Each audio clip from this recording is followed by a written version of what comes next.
What's up mga boss? Welcome back to my channel. Stress ka ba? Tara, bye. Bigyan ko lang kayo ng feedback dito sa Geoid and review sa Geo C700 model mga bossy. Ang araw pala natin ngayon is February 28. Oras natin ay 47 PM. Let's go! At ayun mga boss, nandito tayo sa PRC Circuit Makati. Sobrang goods nitong Geoid C700 mga boss. Kahit sa presyo nito, yan. Diyan nyo rin mabibili. Ilalagay ko na lang yung link dito sa video kung saan kayo makakabili itong cycling computer na ito mga boss. Tapos, gandaan pa dito. Ang bilis niya pa makakuha ng signal ng GPS. Gumagana kagad yung yung mga speed mo or mga nag-gain mo sa biyahe mo mga boss. Yan siya. Ganda.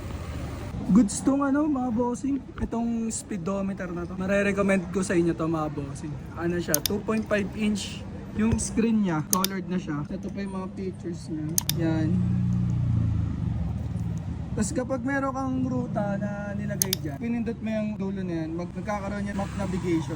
Pala mga boss, bago pala ako punta dito, navigate ako. Pero, yan. Yung sinave kong navigation, hindi pala na-import, hindi pala na-save dito sa mismong GPS. Kaya itong mapapakita ko sa inyong navigation, yan.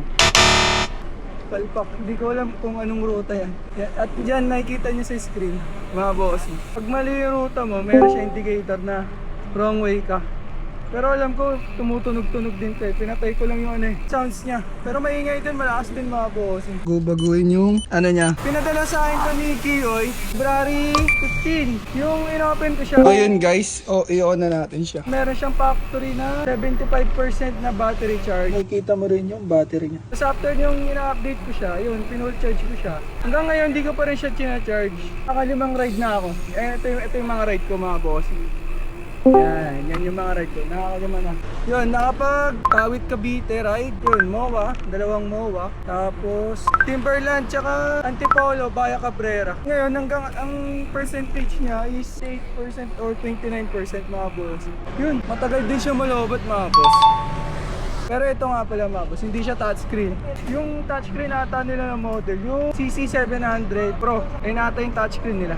At syempre, isa pa sa features nito mga boss, makikita mo na kung ilang gradient sa screen yung kung ilang percent. Tsaka makikita mo rin sa screen kung ilan yung elevation na nag-gain mo. Yan. 7 mga boss. Yan. Tsaka nakikita mo na rin sa screen mo kung ilan yung calories.